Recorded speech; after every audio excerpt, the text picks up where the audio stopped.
Hi friends, গরমের দিনে তোমাদের আজকে আমি দেখাবো বেগুনের নিরামিষ একটা তরকারি। তার জন্য লাগছে বড়ি, জিরে বাটা, লঙ্কা বাটা, পাঁচফোড়ন, নুন, হলুদ, তেল, শুকনো লঙ্কা, তেজপাতা আর আলু। এই দেখো, আমি খোসা শুদ্ধ নিয়েছি, এটা খোসা শুদ্ধ নিলে ভালোই লাগে খেতে। আর লাগছে বেগুন। চলো তাহলে শুরু করা যাক রান্নাটা। কড়া গরম হয়ে গেছে, এবারে এতে দিয়ে দেবো সর্ষের তেল।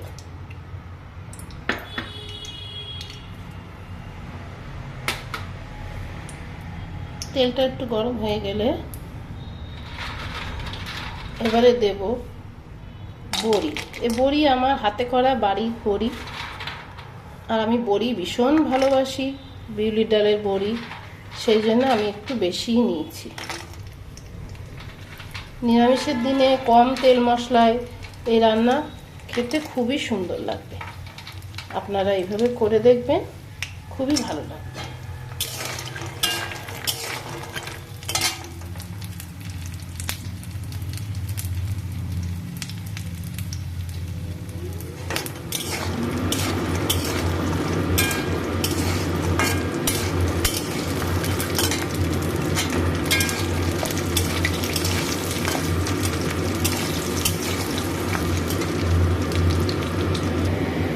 বড়িটা লাল লাল করে ভাজা হয়ে গেছে, এবারে আমি এটা তুলে নেব।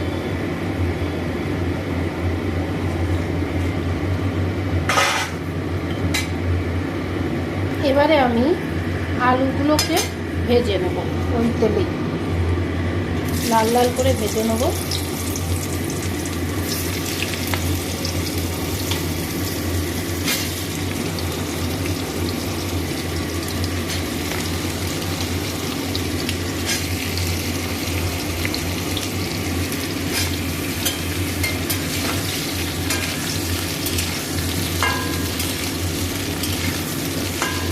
ভাজার সময় অল্প একটু লবণ দিয়ে দেবো। এখানে আমি দুটো আলু দিয়েছি, ছোটো ছোটো।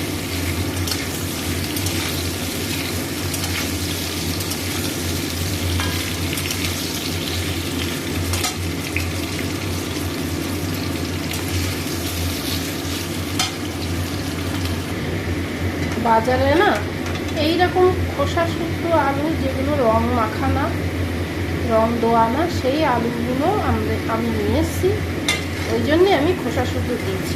রং মাখা হলে তো দেওয়া যায় না, সেগুলো কেমন খাওয়া ভালোও না। দেখুন লাল লাল করে ভাজা হয়ে গেছে, এবারে আমি এটাকে তুলে নেব।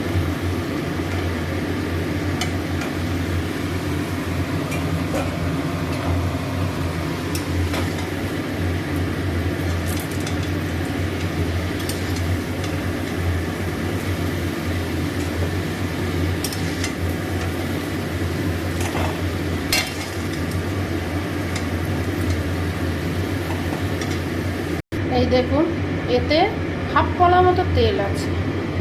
আমি এই রান্নাটা ভীষণ কম তেল দিয়ে করবো। এবারে বেগুনগুলো আমি ভেজে নেব, অল্প একটুখানি নেড়ে নেবো কড়াই বেগুনগুলো।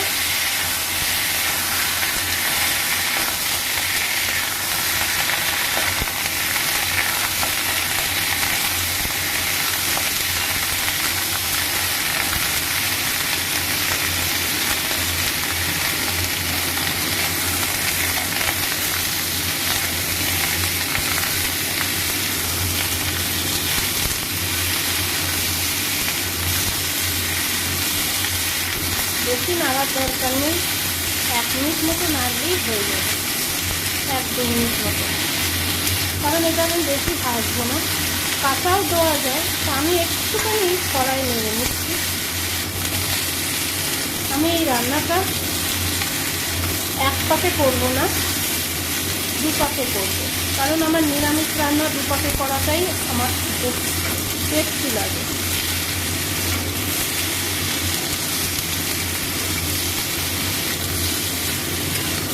আর একটুখানি নেড়ে নেব। দেখুন বেগুনগুলো অল্প সামান্য ভাজা ভাজা হয়েছে। এবারে এটা আমি তুলে রেখে দেবো, রেখে দিয়ে কড়াইতে জল দেবো। এই যে দেখুন তুলে রেখে দিয়েছি। এবার কড়াইতে দেখুন তেল কিছু নেই, এতে আমি শুধু জল দেবো।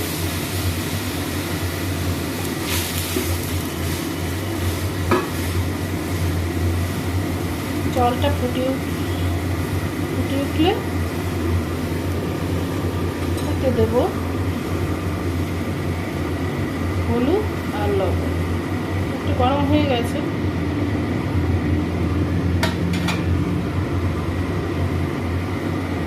এবারে দেবো আলুটা। আলুটা একটু ফুটে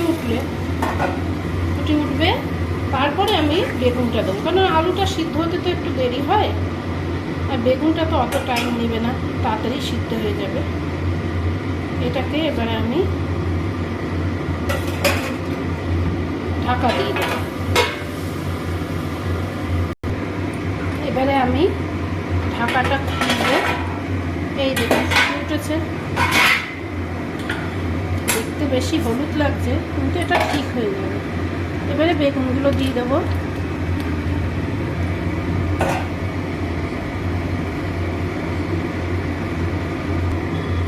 আর দেব বড়ি, একটু নেড়ে নেব।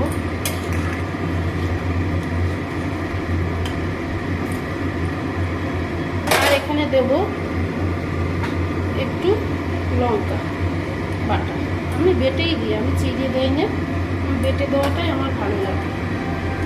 এতে আপনারা একটু মূলো যদি দিতে পারেন, নিরামিষ দিনে নিরামিষ তরকারি বেগুনের মূলোটা খুব সুন্দর লাগে, দিলে আরও টেস্ট বেড়ে যায়।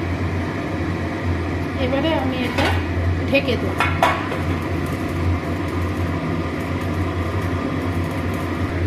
এবারে ঢাকা খুলে দেখব এটা সিদ্ধ হয়েছে।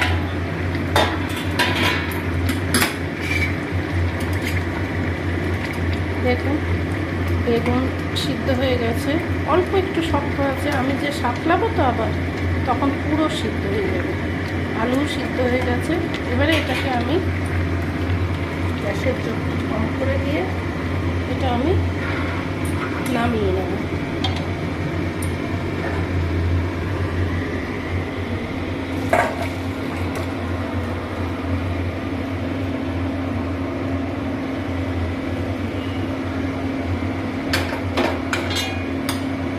নামিয়ে নিলাম। এবারে ওই তেলে, ওই কড়াইতে আমি দিয়ে দেবো 1 চামচ মতো তেল, আর দিয়ে দেবো 2 চেরা শুকনো লঙ্কা। লঙ্কাটা একটু লাল লাল করে ভেজে নেব।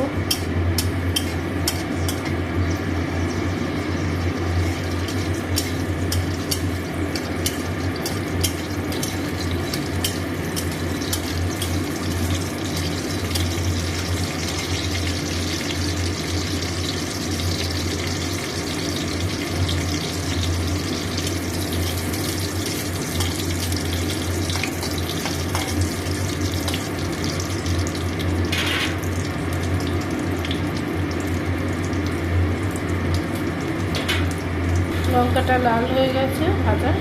এইবারে আমি দিয়ে দেবো 5 ফোড়ন আর তেজপাতা দিয়ে একটু নেড়ে নেব। 5 ফোড়নের একটা সুন্দর গন্ধ বেরোলে এবারে আমি একটু দিয়ে দেবো, আপনাদের একটা কথা বলা হয়নি, আমি একটু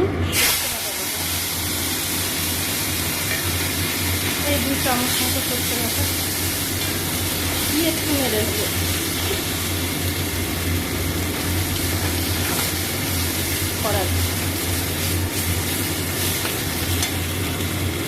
এবারে দিয়ে দেবো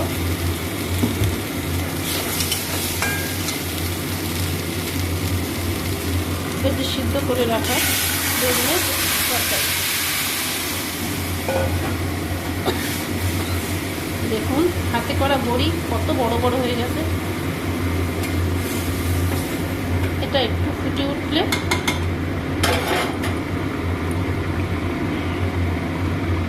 এবারে দিয়ে দেবো আমি এতে যে এই যে 1 চামচ মতো যে জিরে বেটেছিলাম, সেই জিরে বাটাটা আমি কাঁচা জিরে বাটাই দিই। বেগুনের তরকারিতে কাঁচা জিরে আর একটু মরিচ বাটা দিলে নিরামিষ তরকারিতে ভালোই লাগে। এতে মাছও দিতে পারেন এরকমভাবে করে, তাতেও ভালো লাগবে। এবারে এটা একটু ফুটবে, মিনিট 2 ফুটবে, তারপরে এটাকে আমরা নামিয়ে দেব। দেখুন হয়ে গেছে, আমার ঝোলটা ভালো করে ফুটছে টকবক করে। নুন হলুদ সব দেখে নেব। হ্যাঁ, নুন ঠিকই আছে। এবারে আমি এটাকে নামিয়ে দেব। আপনারা এরকম করে খেয়ে দেখবেন, খুবই সুন্দর লাগে খেতে, খুবই টেস্টফুল লাগে। নিরামিষ করলে একটু ঘন করবেন ঝোলটা, যাতে খেতে আরও টেস্টফুল হয় ঘন করলে। এবারে আমি গ্যাসটা বন্ধ করে দেবো। এবারে এটা আমি নামিয়ে দেবো।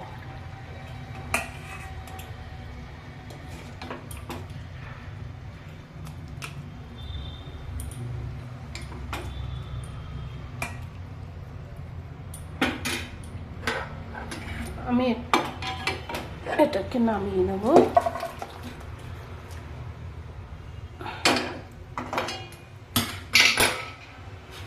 এই দেখো কত সুন্দর হয়েছে।